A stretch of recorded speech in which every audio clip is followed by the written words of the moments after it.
and good evening, everybody. Welcome to Ad America TV. My name is Genara, and I am one of the e-guides here in Ad America. I hope that everyone is staying safe and healthy on this lovely evening. And if you're new here, Ad America is the U.S. Embassy's American Center, and our mission is to provide a space for young Indonesians to learn more about the United States. This evening, we'll be discussing a very important topic, and that is body positivity. What exactly is body positivity, and how can we implement it on our own mental and physical well-being? Let's figure that out on this evening's event, Knowledge at America, Discovering Real Body Positivity. But before we start the event, let's spice things up with a little trivia. Our trivia question for today is it true or false a healthy diet is not the only way to gain body positivity? Stay tuned until the end of this event because we will be giving a live shout out for those who can answer the question correctly. Other than that, don't forget to take a selfie and tag Ad America's Instagram account. And now, without further ado, let's give the warmest welcome to our moderator for this event, Dia Nadira, 2015-2016 KLES alumni of Michigan. Kak Dia Nadira, the time is yours. Hello, good evening, everyone, and thank you, Genara, our e-guide, for the introduction. It gives me great pleasure to moderate tonight's event. The World Health Day, celebrated on April 7th every year, is a reminder for all of us to strive for a healthier lifestyle, hence today's topic of body positivity. It has becoming more and more crucial for us to be aware and implement positive behavior towards health. With that in mind, we will have an amazing opportunity tonight to hear from our incredible panelists about discovering the real body positivity. With us tonight are Dr. Klaus Kramer and Dr. Nani Cahyani Sudarsono. We welcome and thank you for your time, and we are looking forward to learn more from our esteemed panel. Our first speaker is Dr. Klaus Kramer, MD, PhD from Johns Hopkins Bloomberg School of Public Health, United States of America. He is an adjunct associate professor in the Department of International Health of Johns Hopkins Bloomberg School of Public Health. He also is a managing director of a nutrition think tank, the Sight and Life Foundation. He is a member of Micronutrient Forum and Mongolian Health Initiative Board and the Swiss Commission for Research Partnerships with Developing Countries. He serves multiple professional societies dedicated to nutrition, food systems, and implementation science. We are pleased to welcome Dr. Kramer for his presentation. Dr. Kramer, the floor is yours.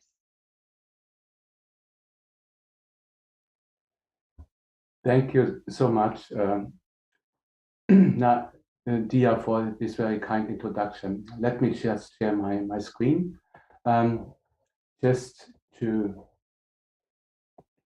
let you know, I have two hats.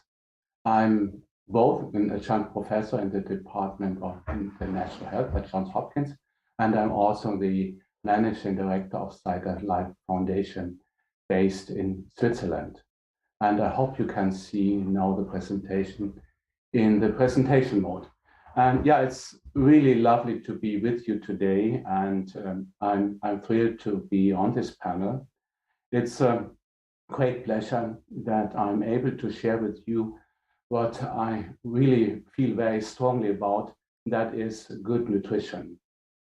And as Dia correctly said, my name is Klaus Kramer. I'm a German national, but I'm working out of Switzerland, and we work in many different countries, specifically in low and middle income countries. And my training originally has been in nutritional biochemistry. And throughout my career, I have advocated for nutrition because it has the potential to make a deep impact on one's life.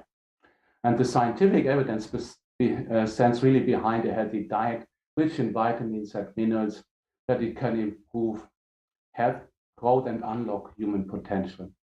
And over the last 15 years, I've been privileged to lead Sight and Life out of Switzerland, and also being a adjunct professor at Johns Hopkins. Now, you might be wondering, what is Sight and Life? That is, I will answer shortly. It is a pioneer in nutrition innovations based on science. And we are a team of professionals dedicated to eliminating all forms of malnutrition in children and women specifically. And we are a global organization, and we are using scientific evidence to deliver nutrition to those who really need it most. The next slide. We in Cytel Life have a 35 years of experience and unique strength in the field of nutrition, and we tackle malnutrition through tailored solutions in low and middle income countries, and we do that through the translation of the best scientific evidence.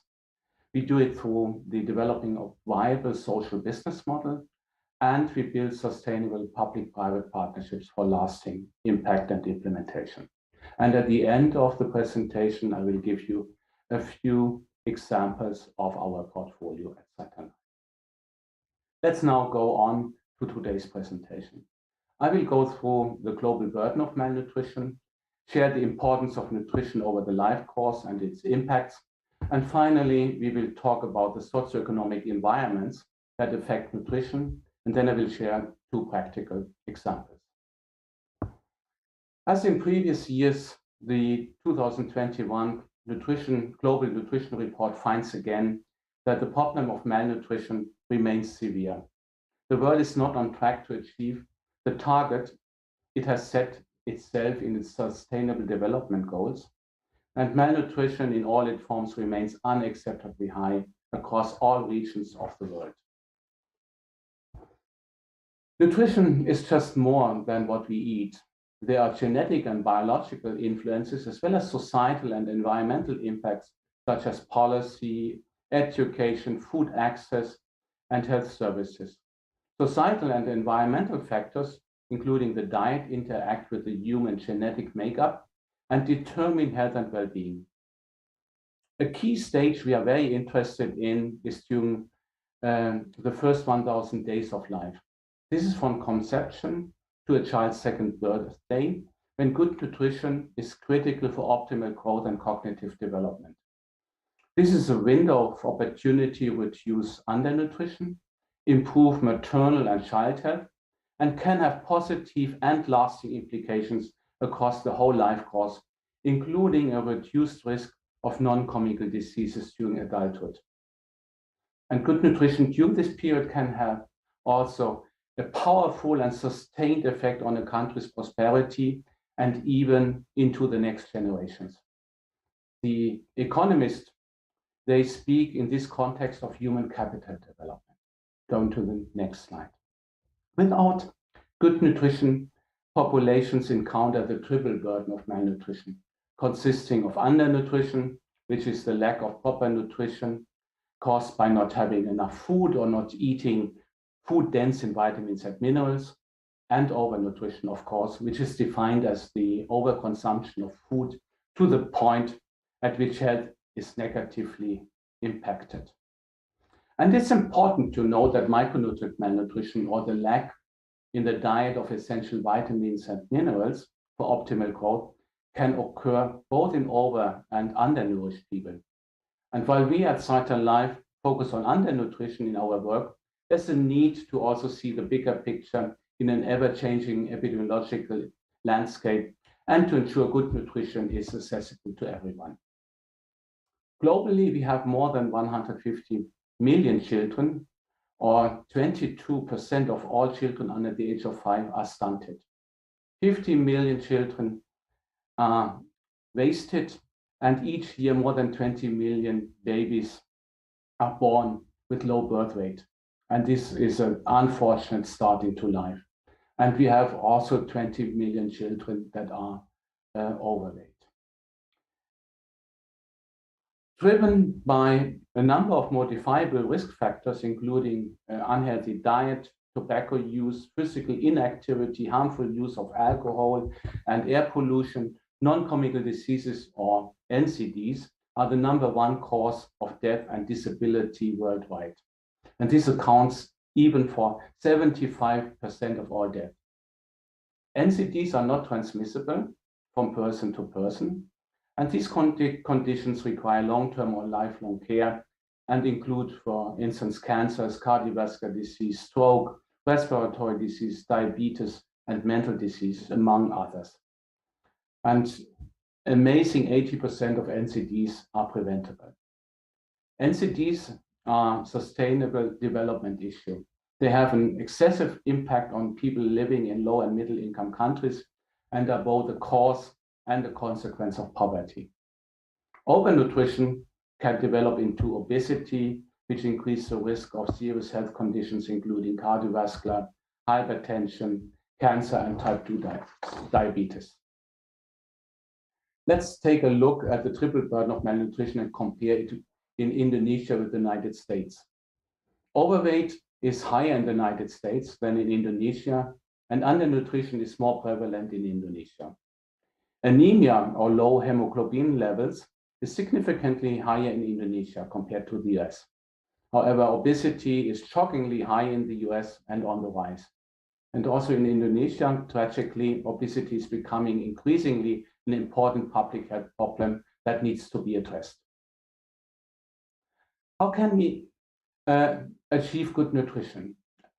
In that case, instance, adolescence is a key time to maintain a healthy weight gain. During this period, it's important to consume micronutrient-rich foods, such as fruits and vegetables, but also eggs and some meat, and reduce the intake of empty calories from highly processed foods, such as sweet and salty snacks. The key message here is to keep track of the micronutrient and energy intake, especially in the context of rising obesity levels. We recommend behavior change programs and policies to reduce advertisement of junk food, including sugar-sweetened beverages. Some countries like Chile and Mexico have introduced front-of-pack warning labels, I say warning labels on unhealthy foods, and don't allow junk food to be sold near schools. These are cost-effective interventions and have been shown to decrease the burden of malnutrition. Let's now talk about the drivers in the socioeconomic environment that affect nutrition. What are the drivers of food choices, and how does the food environment look like, and how can we change eating behaviors to better choices? Adolescence is a critical stage to establish healthy eating habits, as behavioral acquired in this period lasts into adulthood. Adolescents' behavior influences also their peers, but also culture, education, social economic status, and the food environment. And this is where and how food is purchased, consumed, for instance, at a convenience corner store or the vegetable market or fast food restaurants. And there are also psychological factors like home-related stress, financial independence, and the taste of food, of course. And these are all influences that affect eating behaviors and food choices.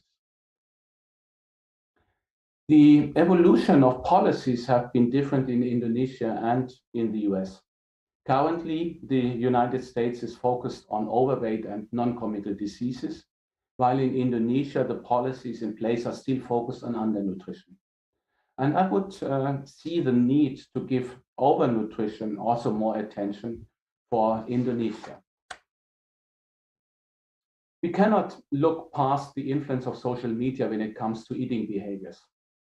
Although poorly understood yet, there seems to be a connection to negative habits such as skipping breakfast, increased intake of unhealthy snacks, or increased consumption of sugar-sweetened beverages and lower food and vegetable intakes.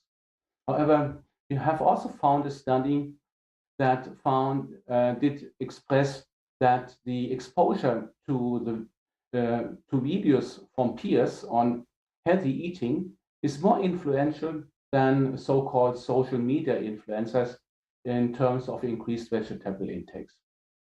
In my opinion, the best way forward seems to limit social media advertising for unhealthy food. The use of smartphones and social media is very high in both countries, Indonesia and the US. Perhaps another approach to make good use of digital tools is to initiate social and behavior change communication and to stimulate healthy food choices and to improve dietary diversity. Now I will give you two examples from our portfolio at Cytline Life. Cytline Life works to ensure universal access to eggs, the multivitamin of nature, through innovative climate-smart approaches to egg production and consumption in low and middle-income countries. Egg consumption has the potential to dramatically improve nutrition for specifically vulnerable populations, and this particularly for women and their children during the first 1,000 days. The small but mighty egg contains most micronutrients and a high-quality protein that can be introduced early into complementary feeding. To date, we have designed a model with a robust potential to support egg production and consumption among vulnerable populations in several countries, including Ethiopia, Malawi, Brazil, Peru, and Indonesia. And just recently, Cytline Life, together with our partners, Wahana Visi Indonesia and DSM, we have supported the government's efforts in preventing and reducing stunting rates in Sigi Regency and Palu City in central Sulawesi. And to honor the 62nd National Nutrition Day, the partnership hosted a day with activities centered around eggs, such as cooking, drawing, and dancing to promote the importance of eating eggs. The other example is Obasima, that is from Ghana, and that looks to increase the number of fortified food products, improving access to healthy, nutritious foods for adolescent girls and women, and making them more recognizable through a logo. The Obasima symbol guarantees nutrition quality and identifies food products that provide a source of 18 vitamins and minerals designed specifically for women. And Obasima is a double duty action to reduce micronutrient deficiencies in women while ensuring these products have a sound nutrient profile, supporting healthy eating principle, and don't increase overweight and obesity. I would like to thank you very much for your kind attention.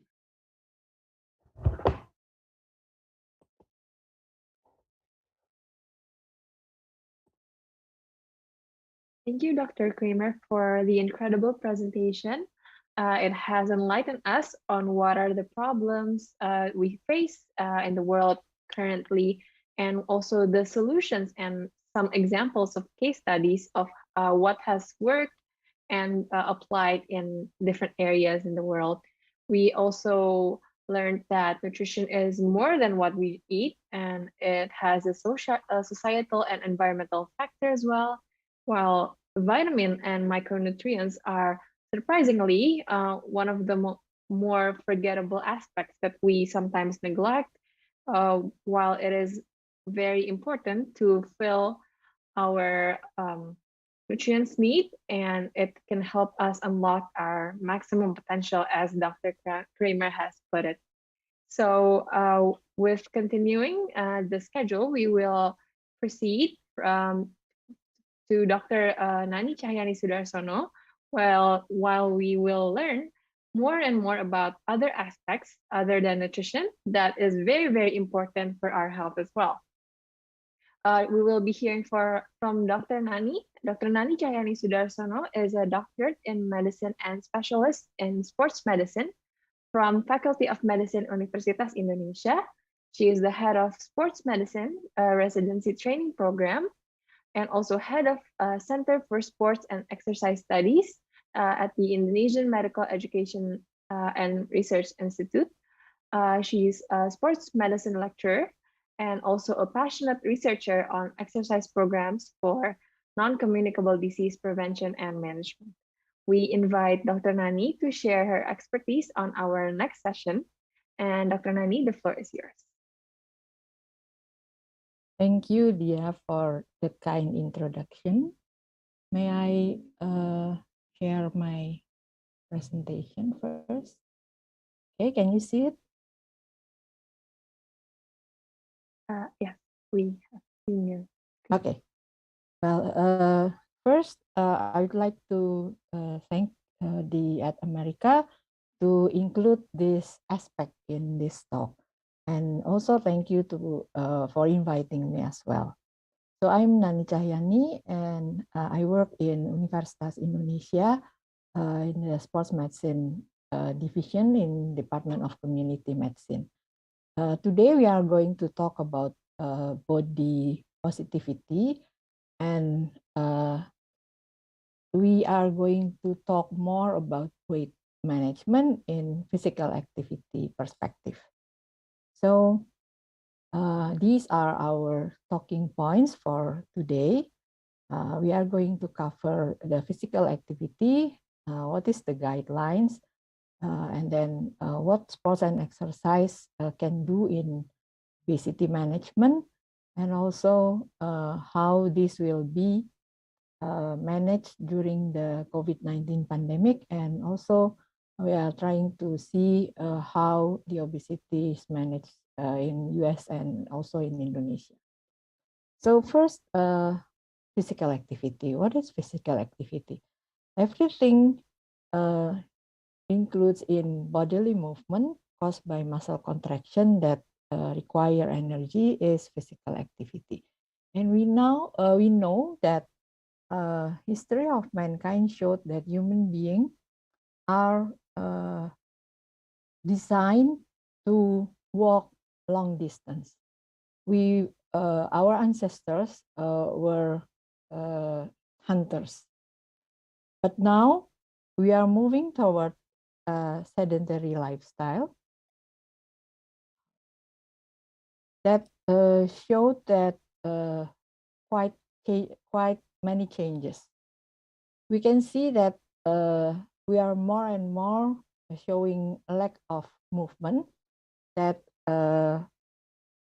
drive us into non-communicable diseases, while we also know that some of us are moving more and they pose injuries, the risk of injuries, but more of the people, if we see the research or the surveys, more and more people doing less and less movement. So what should be done? This is an idea for maybe now we can do this, and also for the future, to create an active work environment. So we have to, with the same body structure that requires us to walk long distance to be healthy, we need to alter what we are doing during our daytime, during our time in work. What kind of activities should be done? There are 3 types of activities, and all the aerobic activities, the weight bearing and strength building, as well as balance and stretching, should be done in combination. And what is the activity guideline said? It is said that physical activity is recommended for adults 150 to 300 minutes per week of moderate to vigorous aerobic physical activity that spread in 3 to 5 days. And also, it is advisable to do 2 or more days for strengthening exercise or of all major muscle group. This is a quite magic number. We can say that the 150 minutes, because it is already shown many as effects to the lowering all-cause mortality, as well as what happened in COVID these days. So people who are already exercising 150 minutes per week for quite some time can show that they have less severe COVID when they contracted COVID-19. So moving on, what should be done at home? There are 3 things that should be remembered. the first is to increase the level of activity.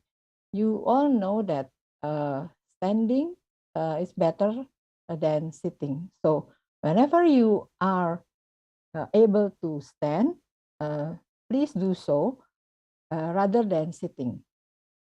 And then if you are required to sit, then do the sitting breaks. And the last but not least, do reduce the sedentary activity.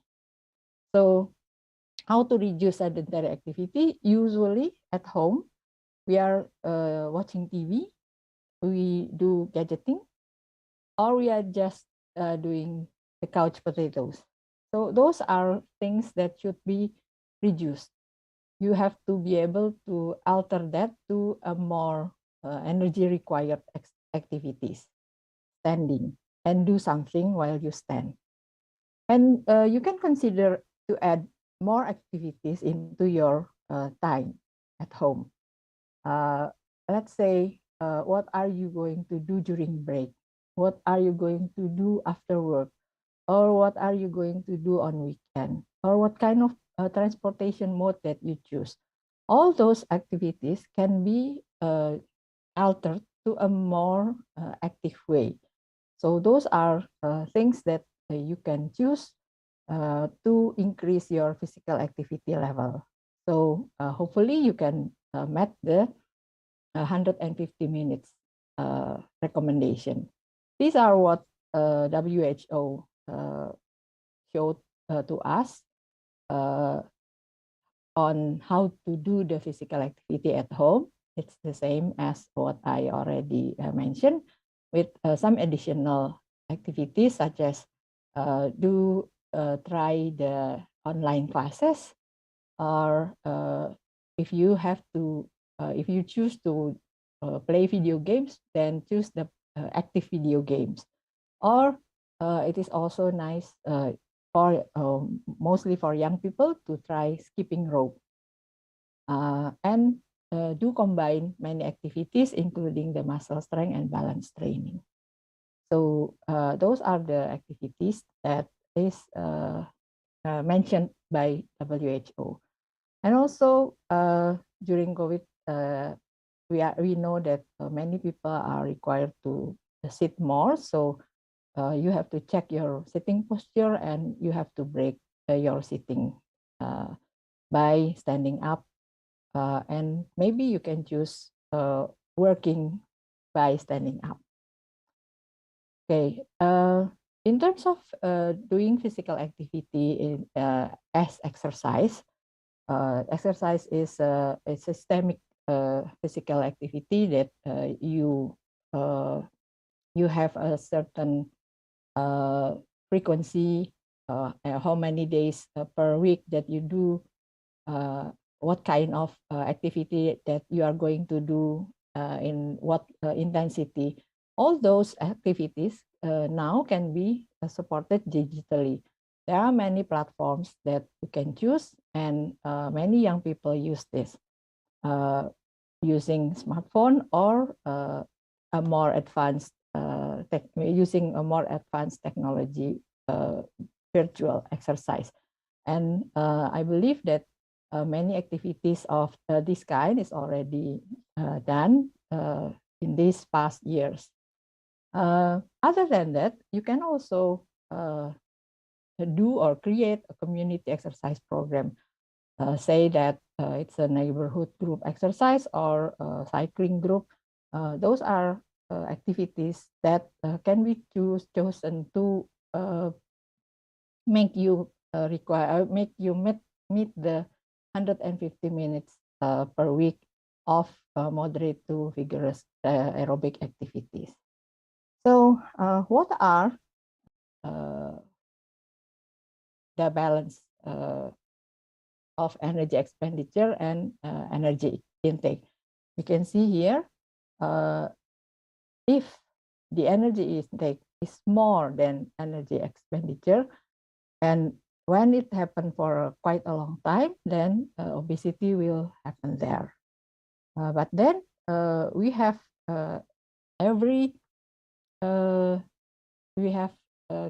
many chosen activities to increase our physical activity by doing exercise or by doing other activities that is not exercise, like gardening or like what I mentioned before, you work while standing, or you choose to walk rather than having a motorcycle in transportation. Those are things that you can choose to increase the physical activity, because more energy intake than energy expenditure will cause a weight problem.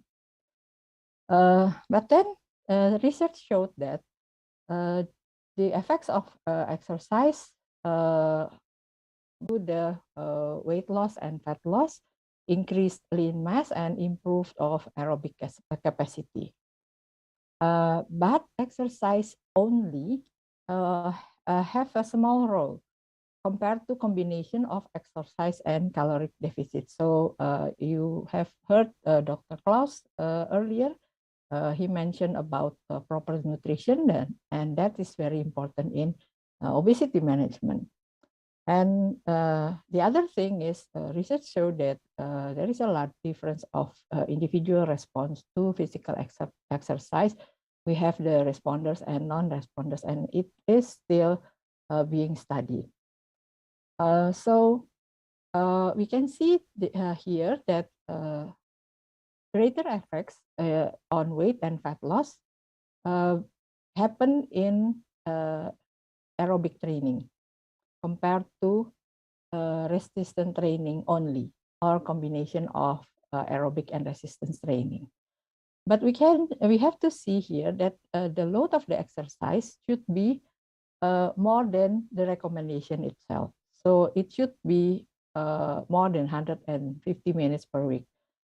It is said that 60 minutes per day is required to create a negative energy balance. And for weight loss maintenance, after you reach your weight target, then it should be maintained by doing a steady of physical activity for 150 to 30 minutes per week. So what should be done in COVID-19 pandemic? Is it the same? Yes, it is still the same. So you can see here the recommendation is the same, including doing walk, more non-exercise activities such as stand up or doing online exercise. But then you are also required to maintain your mental by relaxing more and eat healthy and stay hydrated. So the management of weight and physical activity during COVID-19 pandemic in terms of obesity is the same. But also, of course, what is important is when you are going to do exercise in public area, so you have to know the zone where to put the mask on, when it is safe to lose your mask, and those kind of things. Okay, so this is, I think, the last part, the obesity management trend.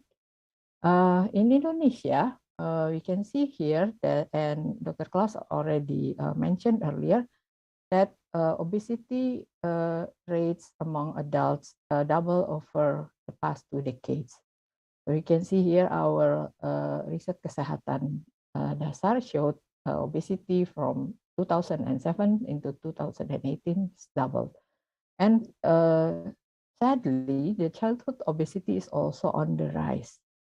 And we know that the obese children and the adolescents are more likely to suffer from non-communicable disease, such as diabetes, cardiovascular disease, and as well as depression due to stigmatization. So obese children are also a greater risk of becoming obese adults. What about physical activity? We have several days ago, we have a discussion with a representative of WHO in Indonesia and also the Dinas Kesehatan Jakarta, showing that in spite of their effort to promote physical activity, we can see here the physical activity is increased and mostly increased in young people. So if we do not do anything about this, I don't know what age are you now, but you have to do something about your physical activity because alarmingly, this showed increased physical inactivity, and we already know that the sedentary lifestyle or the less physical activity will result in weight problem. So that is not good for your body positivity, of course. Study of obesity in Indonesia showed that what is significant in creating obesity, mostly the consumption of oil and fat and the lack of vegetable. These are things that already proven in this study from the nutritionist. So our country, the president has already declared to do these 6 things, this should be 6. The 6 things called Germas, Gerakan Masyarakat Hidup Sehat.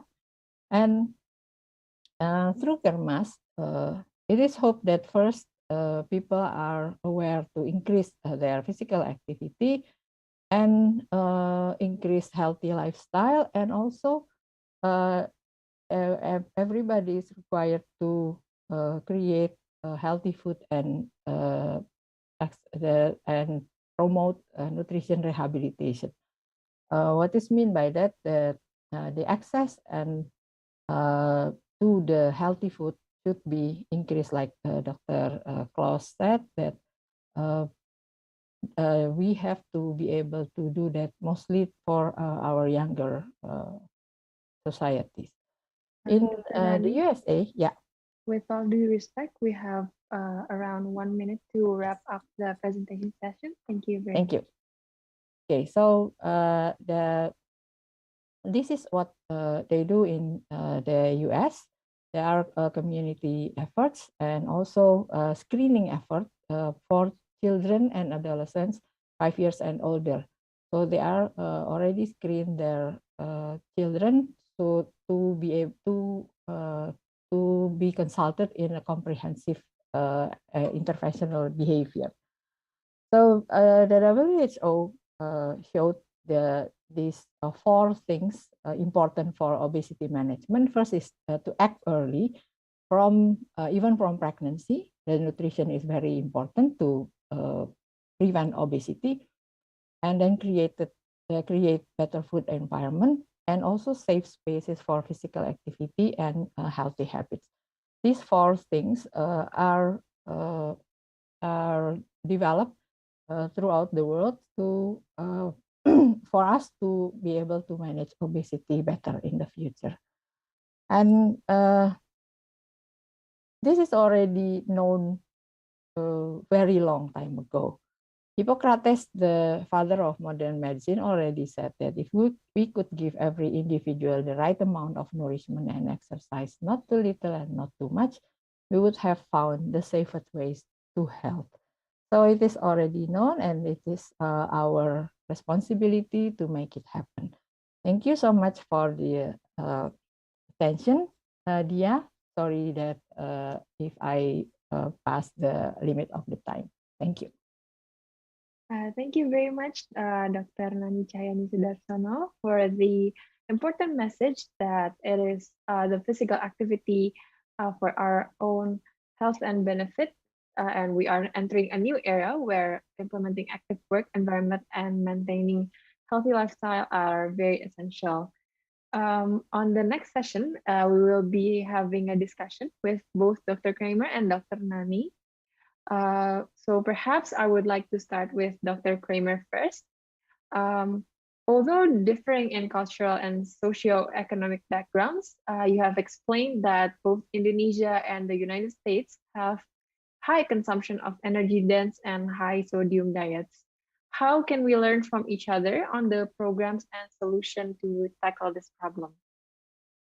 Oh, this is a big question, but most important that you say it's about learning, and there are experiences to change the intake of or replace unhealthy foods like sugar-sweetened beverages, snacks that are highly processed, salty or sweet, and improve the consumption of specifically fruits and vegetables.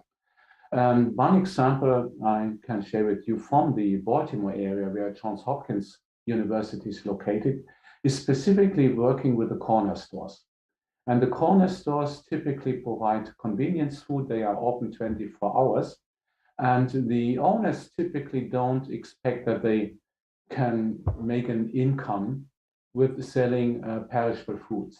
But if you help them to improve their equipment, like a cold storage that they can store food and vegetables longer, or directly link them to farmers that produce and supply fresh produce. So then you also shorten the supply chain.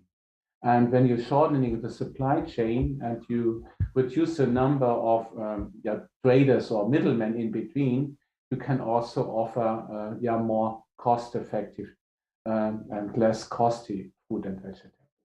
So that could be one approach. And that's what is happening in that part of the world. I also know from an initiative just during COVID-19 to do the same in the Philippines.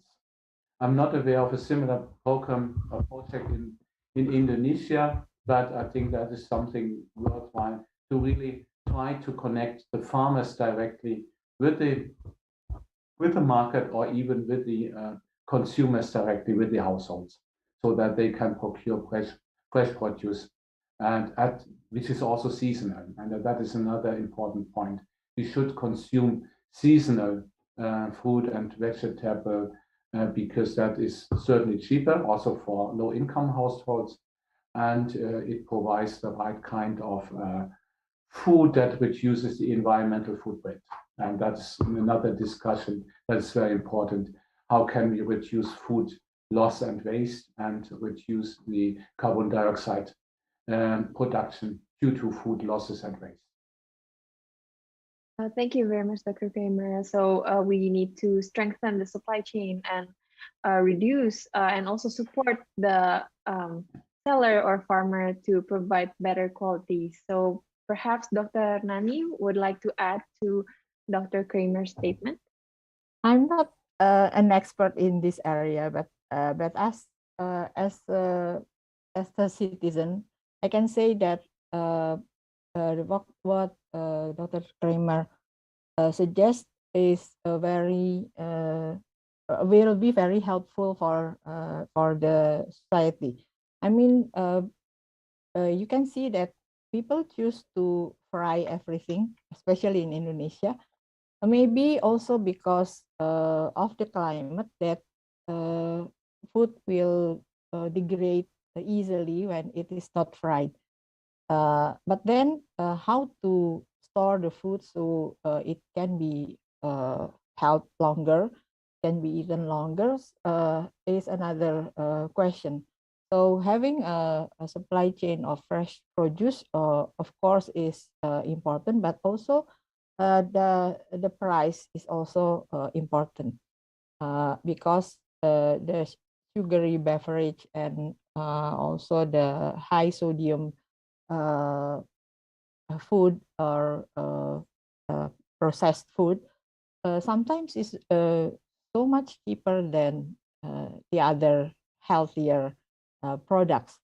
So those are things that should be thought by the government to make the healthier food accessible, not only in terms of space, but also in terms of the price.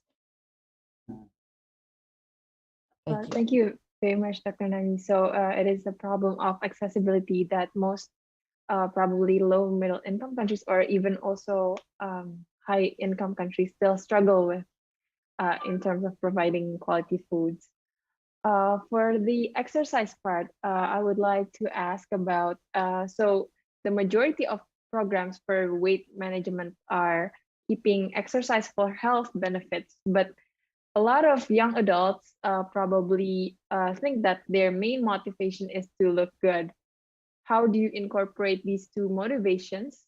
Should they be integrated, or how is your opinion on that? Of course, it should be incorporated. Yes, of course, especially for young people, because for young people, health is not yet there in their main concern.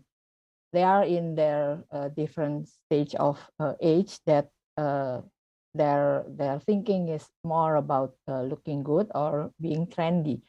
So I'm very hopeful that more and more trendy people doing exercise, and you know that doing as little exercise is beneficial than not doing anything.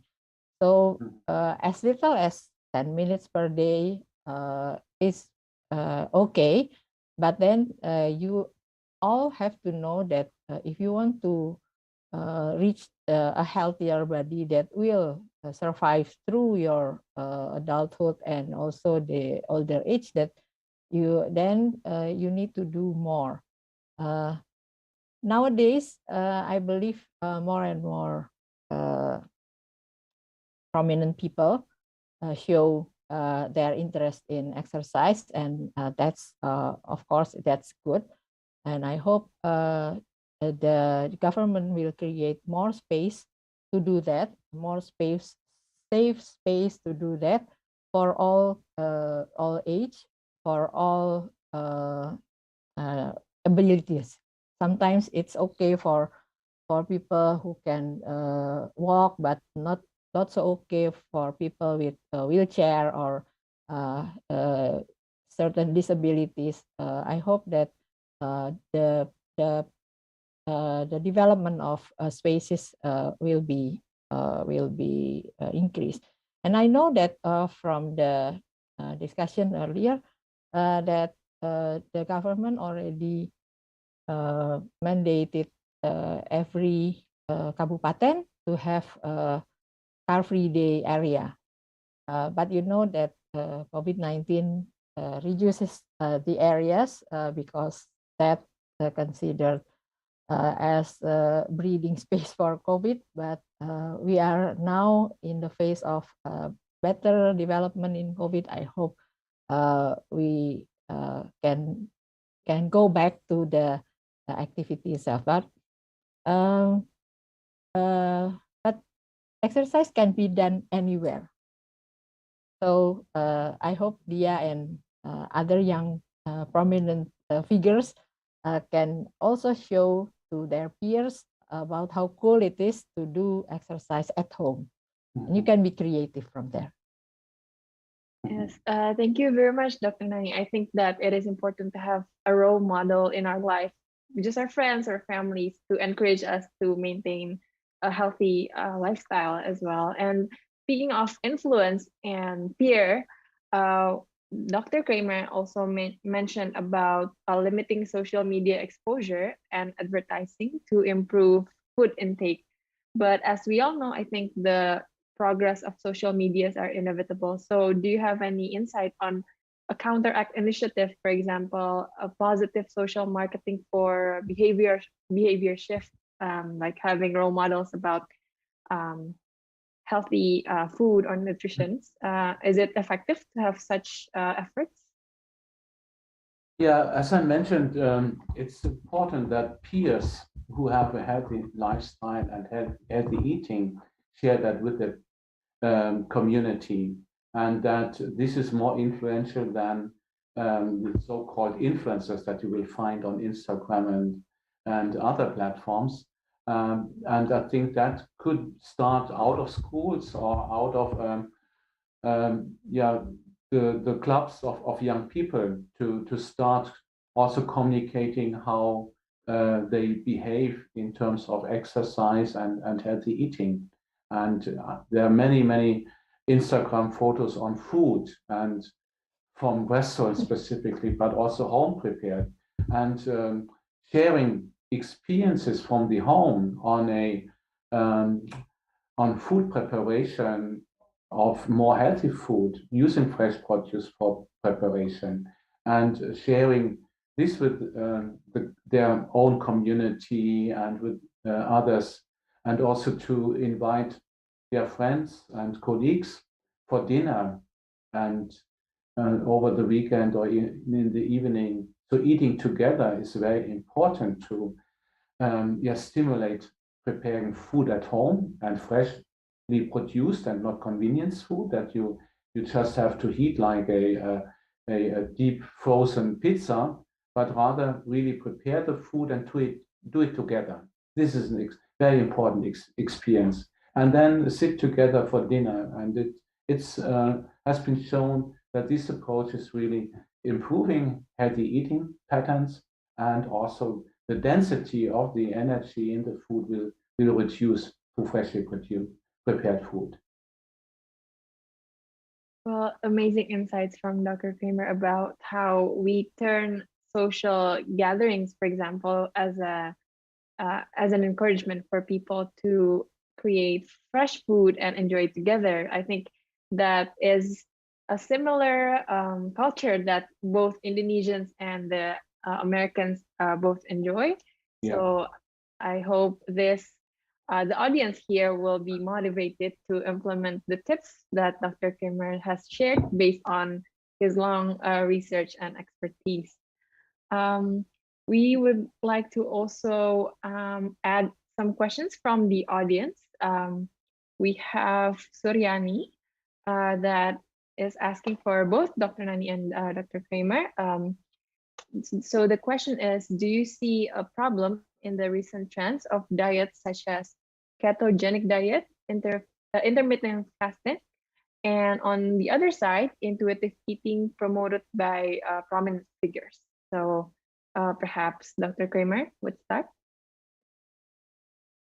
Yeah, these ketogenic diets are typically used, and these are diets that are restricting on carbohydrates. And carbohydrates are, for instance, sugars. They are in roots and in grains, and to restrict this kind of food consumption.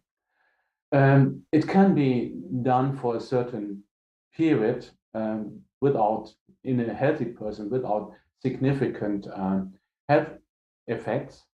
But I would still advise against, because it's just a diet to reduce weight potentially. And then what is the maintenance? You want to keep a healthy diet. And the healthy diet needs to be practical. There also needs to be some convenience in it, but it really relates to fresh food and freshly prepared food. So it's extremely difficult to keep a ketogenic diet, and rather having a mixed diet. And for instance, these ketogenic diets, they are quite limited in fiber, dietary fiber, which is important for the gut to really work properly.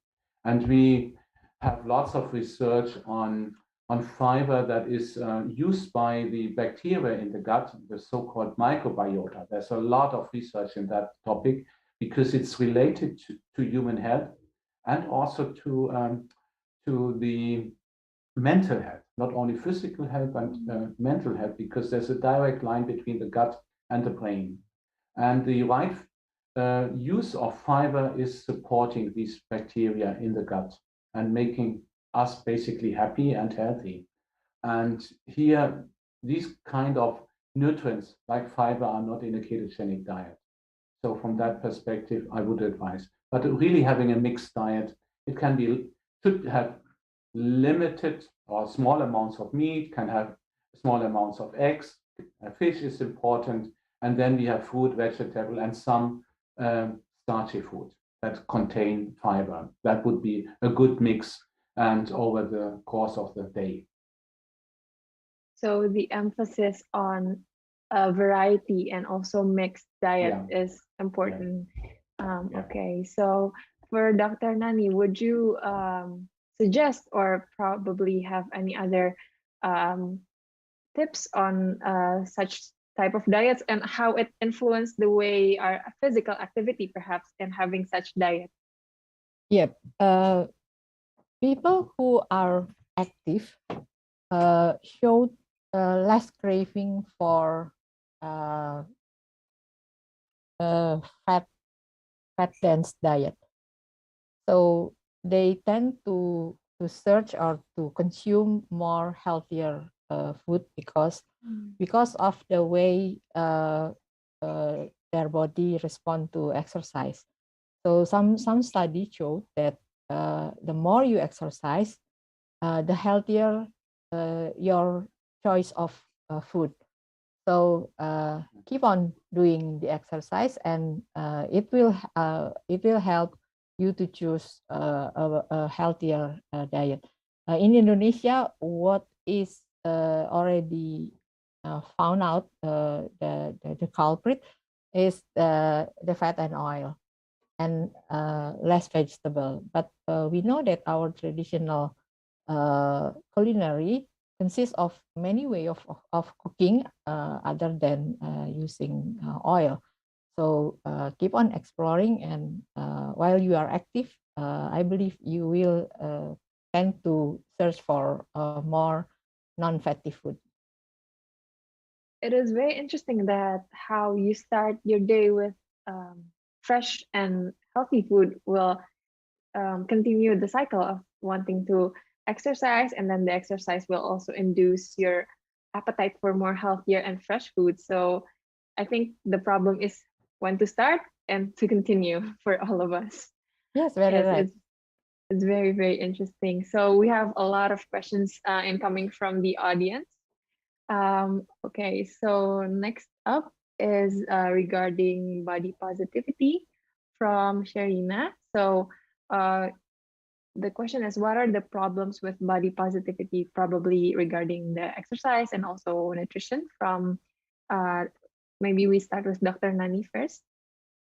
So if you are active, then your body is producing what we all know as serotonin, the hormone that makes you you have a good mood. So while you are less active, then you are trying to search more of those things from outside. So if you can do more, if you can move more, I believe you will be satisfied with yourself, and also if you reach a certain goal, then it will be a reward for you as well. So try to do small, start low, and keep it to increase slowly. It's okay. It's the 150 minutes per week is not to be done today. Be fair to your body. If you are not being active, then try to do it or try to do what you love, what makes you happy. If you can only do that in a smaller time, it's okay. Tell yourself that you are already done a good thing to your body, and then do more, like what Dia said. Continue. If 1 or 2 days you are feeling not so good and you skip exercise, it's okay. Do that at the other time. just don't stop. That's very inspiring. So whoever is listening to this session, we have to constantly remind ourselves that no matter how small our action or initiatives are, they truly matter. And for Dr. Kramer, perhaps you have seen how nutrition impacts body positivity, and you have mentioned a bit about how our microbiota in our gut influences the brain to make us happy, and probably you would like to elaborate more about that. Yeah, it's just to add what Dr. Nani said, it's also important to celebrate when you have achieved the next step in exercising, and you're feeling much better, and you also are not, you're putting on weight, and you can eat maybe a little bit more than you used to be when you start exercising, and bringing that together, a more balanced, diverse diet, as I said, with different ingredients, and then you exercise, and you probably have also over time much better performance, and you can do it longer than you used to do before. And this is, I think, a very important aspect, that you really don't overdo it and do it in moderation. That is right. And what Paracelsus said is still true. And he was a very wise man, millions of years back. And from that perspective, I really feel it's important that you consider that you are not only feeding yourself, going now to the microbiota, but you're also feeding your gut microbiota and giving the right substrates to the bacteria. And that will enhance the overall well-being, because you feel more comfortable when the gut is really functioning. And just to say, you can go to toilet on a regular basis. Many young people, they suffer from constipation, and it's a matter of the consumption of dietary fiber, of soluble fiber. You will find, for instance, in oats, so much fiber you won't find in rice typically, but in many vegetable and fruit you will have soluble fiber. That is a good forage for your gut microbiota. So from that perspective, it's I think it's not that difficult. There are just a few elements that you have to consider, and do it in moderation, and do a diverse intake of different foodstuffs. Thank you, Dr. Kramer. I think it is interesting how a lot of people usually they are inspired and then they do drastic measures, like they're cutting off substances or certain food, and they exercise in many hours, but they were too tired when they did it in the one day. So I think doing it in moderation is a really important message for everyone that is starting and maintaining a healthy lifestyle. And it will become more as soon, it will become more as you do it moderation, because you feel better, and then you continue to increase your exercise. But when you start it as a long-term exercise in the first days, then you are likely not to continue. Oh yeah, very important point. So yeah, so we start with more durable, probably not like drastic in the first day. So I'm already feeling inspired by what we've heard so far, and I think for the next question is from Alexander that is pointing out that a lot of people's problem are regarding to self-image, and for some people they feel like it's very hard to keep a positive self-image, because it is mentioned that we are born different. So some people, perhaps for some people, it is easy to start a habit or they already like some food that are healthy and healthy lifestyle, but from others it is built different. So how should we, what should we do to reach the real body positivity? So perhaps Dr. Nani would start. Okay. I believe it's if that's the case, maybe we need more more tools for that person. I have joined a study using coaching techniques for management of obesity that didn't talk about losing weight, but all about what we are coaching, what we are talking with the subjects are how to be more positive towards life. So apparently, when someone is already being more positive for their life, all other aspects that is quote unquote harmful is also considered by them. It's not pointed out by us, but they tend to think comprehensively, including they talk about their sleeping habit, their eating habit, and that kind of positivity coach works for some for many of the subjects. We are still waiting for the analysis, but I think that's one way to tackle that kind of issue.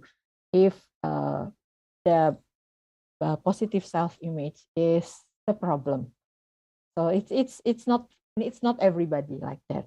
If you don't have that kind of problem, then I believe you can motivate yourself to move more. And moving more doesn't have to be buying an expensive bicycle and you ride it across many roads. No, it's not always like that. You can do that by adding more walks in your daytime, adding more standing up while watching TV, talking in telephone. Many ways to do that. But if you have a self-image problem, then you need something else. We all agree that every problem for everyone is different. So, and our bodies are made different as well. So the solution would have to be tailor-made to everyone. And it is also interesting, Dr. Nani's research that found that positive encouragement could help rather than setting targets probably about the weight loss. And how would Dr. Kramer add to that insight? Yeah, I absolutely agree with Dr. Nani. It's important that you certainly set your goals, but it's not about setting goals that you cannot achieve. It's about achieving something that is manageable and having a continuous improvement. And when you are a young person in your peer group and with your friends, then do it together. As I said before, you can prepare food together, but you can also exercise together and just walk. Or you have as students, you have your group, you're learning towards the next exam, and take breaks together and walk in the park if there's someone. And that also brings me to something what I think is important for changing the environment. We need to work with the cities, with the mayors of the cities, to develop a supporting environment like parks or sidewalks. When I came for the first time to Anaheim in the US, I could only drive. There were no sidewalks and there were no parks. There were only the Disneyland as a park to walk. But that is very important, that the environment is supporting and reducing your burden when you are motivated to do something. And there, the cities, I think, are very important as a community of cities to improve the environment so that they also support healthy behavior. I think we all agree that we hope that more and more efforts are being done by the communities as well as the government to increase spaces, like as Dr. Nani also mentioned about accessibility and inclusivity for perhaps different abled persons to exercise, as well as creating spaces basically for people to enjoy and walk or exercise and also socialize. I think we hope that more and more progress will be done, especially after this COVID-19 pandemics. More and more people are aware of the health needs and catering to our situation to be accommodating for everyone. So for the next question, we have a question from Melia that asking about some people said that we only live just once, and so we have to enjoy every food that you like. So what are the thoughts on that? Perhaps Dr. Kramer, you could start with this interesting question. Yeah, if you only like chocolate and sweet beverages, then I would advise against that notion. If you use a chocolate to treat yourself occasionally and reward yourself, I think this is totally justified.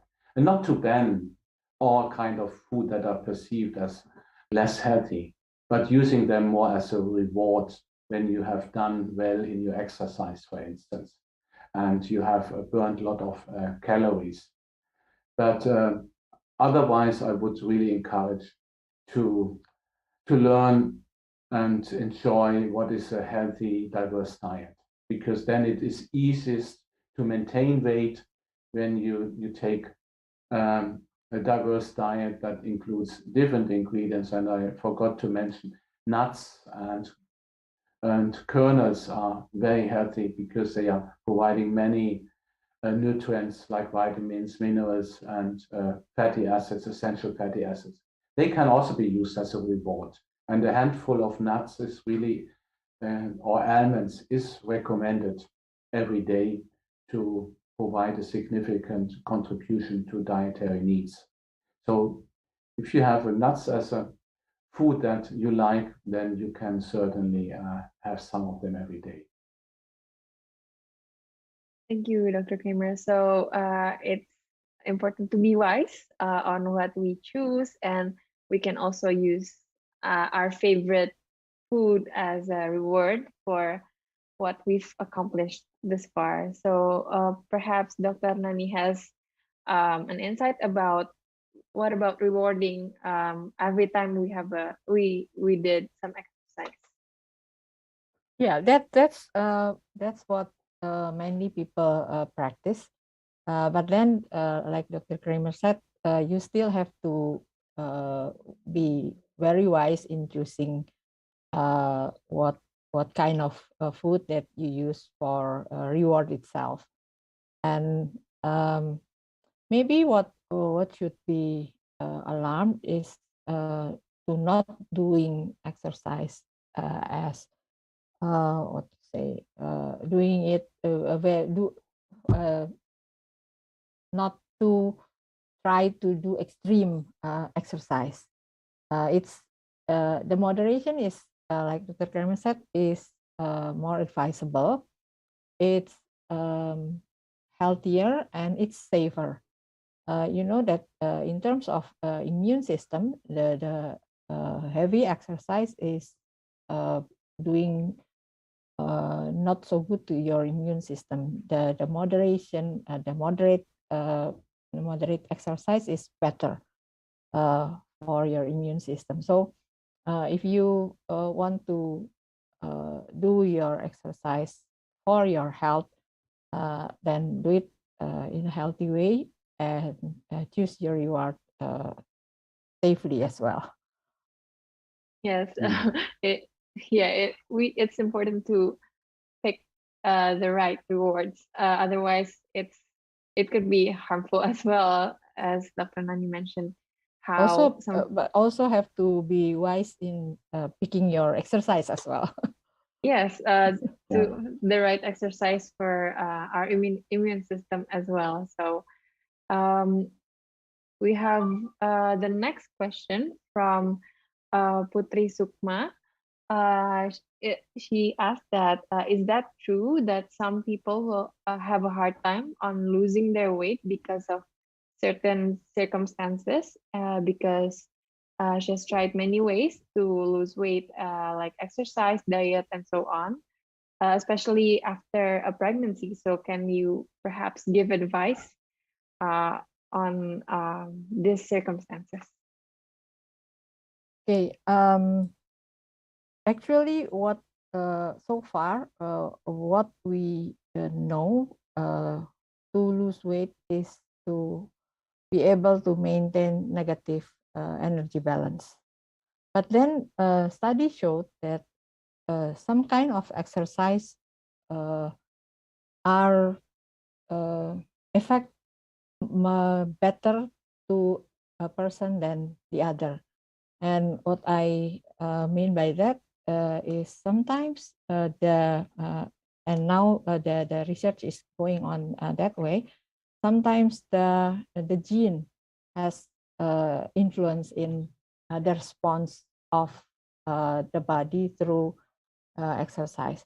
But then the first and foremost is still the balance. I need Dr. Kramer to elaborate more on this.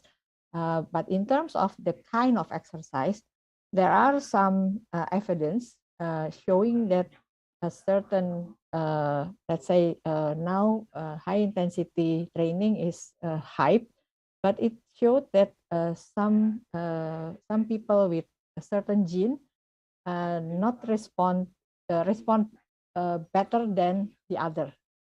That's how the study of exercise is going nowadays. I'd like to add that it's important when you want to lose weight that you get into the ketogenic state, that all the carbohydrates that are stored in the body, in the liver, are burned. In addition to exercise, there is a relatively new popular diet to eat only within 8 hours during the day, for instance, and to fast in the remaining hours, because that will bring the body into the ketogenic state and to burn fat. And you could do that on 2 days a week, that you eat very little, and you eat normal on 5 days, or you eat every day only within 8 hours. There is quite a bit of scientific evidence that it's also improving the cardiometabolic parameters of humans. I'd like to add another point. When it's extremely difficult to lose weight, I stress the first 1,000 days as a window of opportunity for nutrition because of its lifelong implications.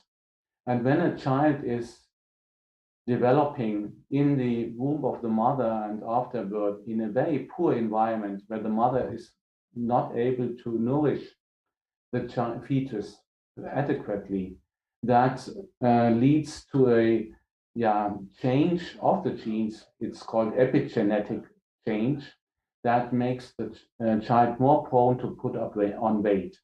And for that reason, it's so important that this nutrition during the first 1,000 days is optimal, because a child that is born with low birth weight has a higher risk in later life to develop a stroke or a heart attack.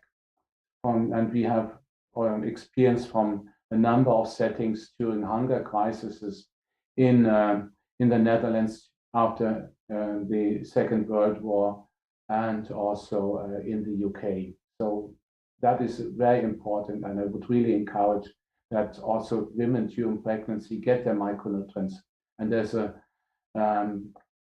now a change at the World Health Organization level to recommend during pregnancy, instead of iron and folic acid, also a multiple micronutrient supplement because of its more intense effects on reducing the risk of low birth weight. Thank you, Dr. Kramer. I think it is an important message that micronutrients and vitamins need to be added to the regimens that are being recommended to women and also pregnant women, so that for the future generations, they are less likely to have non-communicable diseases, obesity, and other lifelong implications.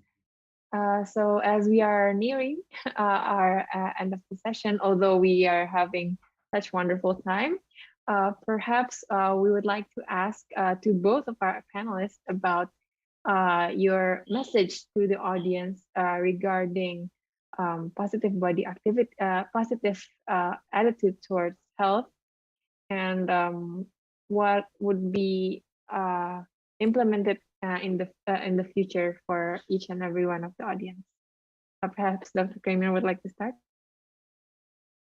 Yeah, I just want to emphasize again that eating is about so much more than just food. It's really about fueling our bodies with powerful nutrients to thrive. And it's a chance to bring people together, eat together. And it's an opportunity when you like traveling for global exchange, experience other cultures, other cuisines, and it will really have a lasting impression in all respects on our life. And yeah, really enjoy food when it's prepared freshly, and you have a chance to meet friends and eat together. Thank you, Dr. Kramer. So we hope that we can enrich our experience by communal activities, perhaps, and trying new food and diversity of diets. So we'd like to move to Dr. Nani, perhaps for your closing statement and message for the audience.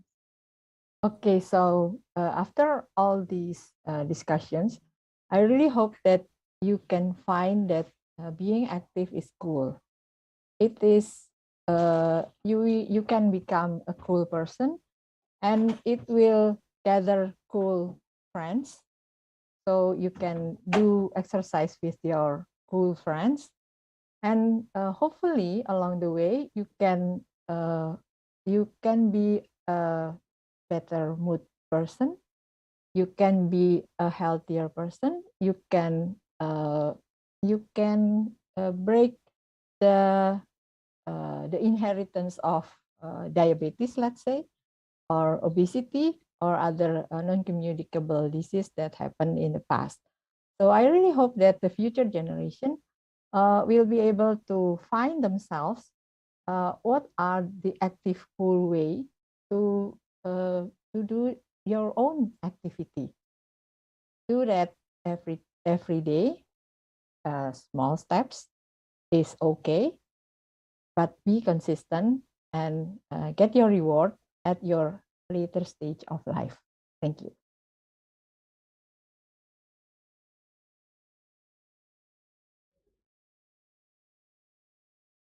That's all.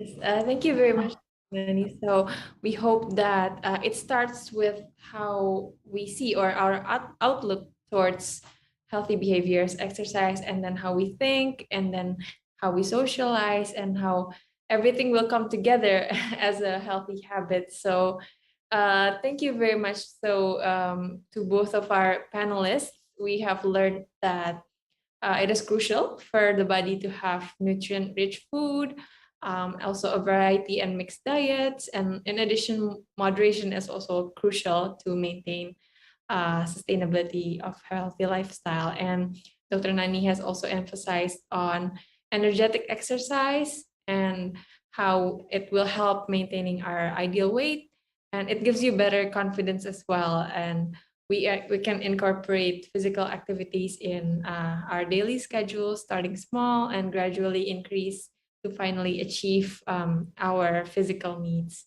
So it is more than it is more about health rather than aesthetics, and with better health comes better acceptance. So thank you very much to both of our panelists. We would like to give back to our wonderful e-guide, Genara, to have the stage. Okay, thank you, Kadia.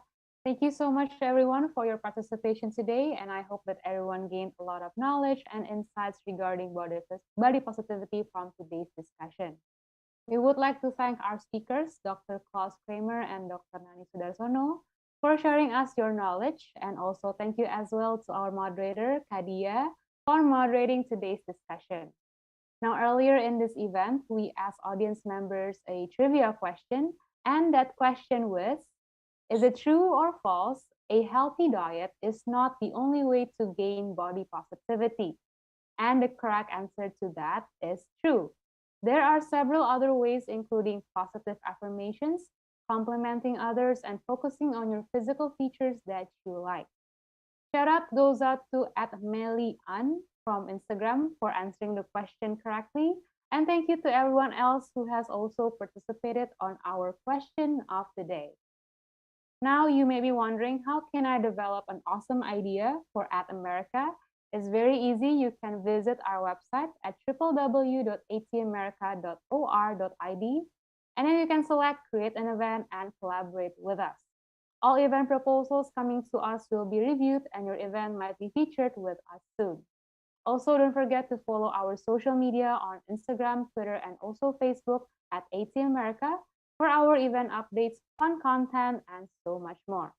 Don't forget as well to subscribe to our YouTube channel and newsletter. With that, I think it is time to say goodbye. My name is Genara, and see you soon at the next @America event. Goodbye.